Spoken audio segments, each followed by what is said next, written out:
नमस्कार, आप देख रहे हैं भारत न्यूज लाइव। जी हां, श्रावण माह कृष्ण पक्ष पंचमी तिथि गुरुवार 25 जुलाई 2024 की दिन भर की 10 बड़ी खबरों के साथ आप सभी के बीच में आ चुके हैं। आइए जानते हैं कल की बड़ी और अहम खबर। कल की बड़ी खबर नेपाल में प्लेन क्रैश से जुड़ी रही। इसमें 18 लोगों की मौत हो गई है। बजट के बाद सोना और चांदी के भाव में गिरावट आई है। सोना 4,000 रुपए तक सस्ता हुआ है। लेकिन कल की बड़ी खबरों से पहले आज के प्रमुख इवेंट्स जिन पर रहेगी हमारी नजर। जी हां, शराब नीति केस में दिल्ली के मुख्यमंत्री अरविंद केजरीवाल की न्यायिक हिरासत खत्म होगी। सीबीआई आज उन्हें राउज एवेन्यू कोर्ट में पेश कर सकती है। वहीं 26 जुलाई से शुरू हो रहे पेरिस ओलंपिक के लिए भारतीय दल रवाना होगा। ओलंपिक में 117 भारतीय एथलीट 16 खेलों में भाग लेंगे। कल की पहली बड़ी खबर, नेपाल में प्लेन क्रैश में 18 लोगों की मौत। मरम्मत के बाद टेस्टिंग के लिए उड़ान भरी थी। जी हां, नेपाल की राजधानी काठमांडू में विमान क्रैश होने से 18 लोगों की मौत हो गई है। घायल पायलट कैप्टन एम साक्य को गंभीर हालत में अस्पताल पहुंचाया गया है। प्लेन काठमांडू से पोखरा जा रहा था। प्लेन ने बुधवार की सुबह करीब 11 बजे त्रिभुवन एयरपोर्ट से उड़ान भरी। इसके कुछ ही देर बाद यह क्रैश हो गया।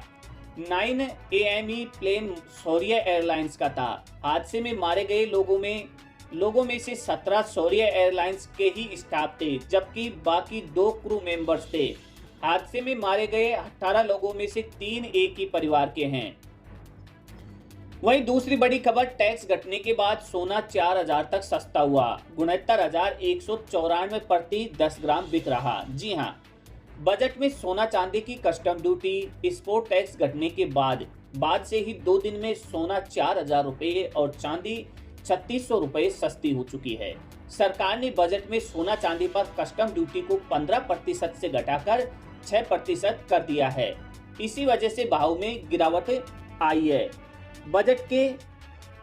बजट के अगले दिन 24 जुलाई को सोना 408 रुपये गिरकर 69,194 रुपये पर आ गया। वहीं चांदी 22 रुपये गिरकर 84,897 रुपये प्रति किलो पर आ गई। 23 जुलाई को चांदी में 3,600 रुपये की गिरावट आई थी। वहीं तीसरी बड़ी खबर, संसद में विपक्ष बोला, ये सरकार बचाओ बजट। खड़गे ने सीतारमण जी को माताजी कहा। जी हां, संसद में मानसून सत्र के तीसरे दिन विपक्ष सांसदों ने संसद के बाहर केंद्र सरकार के बजट के विरोध में प्रदर्शन किया। इंडिया ब्लॉक के नेताओं ने कहा कि इस बजट से 90% देश गायब है। सिर्फ बिहार और आंध्र प्रदेश को खुश किया गया है, क्योंकि यहाँ के मुख्यमंत्रियों के भरोसे केंद्र की सरकार चल रही है। यह मोदी सरकार बचाओ बजट है। वहीं राज्यसभा में नेता विपक्ष मल्लिकार्जुन खड़गे ने वित्त मंत्री निर्मला सीतारमण को माताजी बताया। उन्होंने कहा कि माताजी बोलने में एक्सपर्ट है। इस पर राज्यसभा के सभापति जगदीप धनखड़ बोले, वो माताजी नहीं, आपकी बेटी की उम्र के बराबर है। इसके अलावा टीएमसी सांसद अभिषेक बनर्जी ने कहा है कि भाजपा अल्पसंख्यकों को टारगेट कर रही है। लोकसभा और राज्यसभा में एक भी मुस्लिम सांसद नहीं है। वहीं चौथी बड़ी खबर, ओडिशा में एक मिसाइल टेस्टिंग हुई। 10 गांवों के 10,000 लोग शिफ्ट किए गए। कम मुआवजा मिलने से नाराज। जी हां, ओडिशा के बालासोर में बुधवार को phase 2 ballistic missile defence system की टेस्टिंग हुई। इसके लिए 10 गांवों के 10,000 से ज्यादा लोगों को सुरक्षित जगहों पर शिफ्ट किया गया। उन्हें मुआवजे के तौर पर प्रतिदिन 300 रुपये दिए जा रहे हैं। इस पर उन्होंने नाराजगी जताई है। गांव वालों ने कहा है कि लॉन्चिंग रेंज में एक तालाब भी आता है। यहां काम करने वाले मछुआरों और खेती और मजदूरों को अभी तक मुआवजा नहीं दिया गया है। इसको लेकर ग्रामीणों ने एसडीएम को ज्ञापन सौंपा है।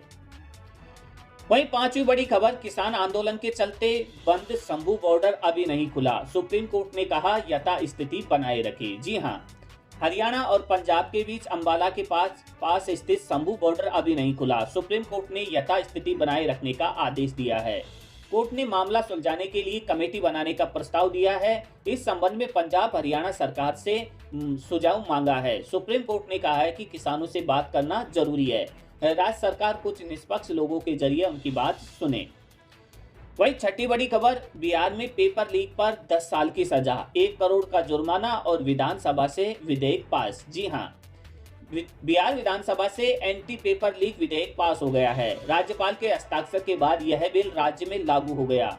इस बिल के मुताबिक अब पेपर लीक को सीरियस क्राइम माना जाएगा। विधानसभा से कानून पास होने के बाद पेपर लीक मामले के आरोपियों पर नॉन बेलेबल धाराएं लगाई जाएंगी। अगर कोई व्यक्ति पेपर लीक करता है तो उसे 3 से 10 साल की सजा हो सकती है।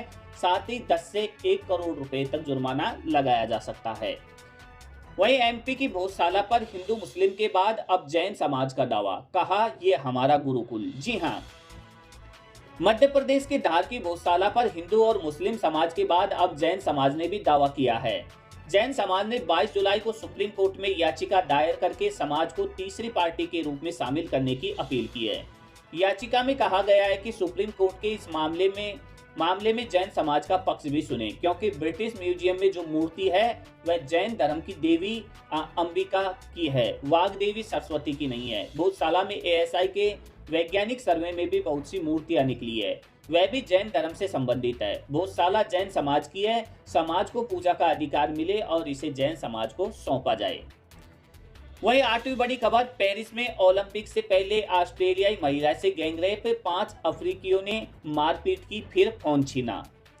तो ये थी अब तक की बड़ी न्यूज। ऐसे ही तमाम तरह की न्यूज जानने के लिए बने रहे भारत न्यूज लाइव के साथ। धन्यवाद।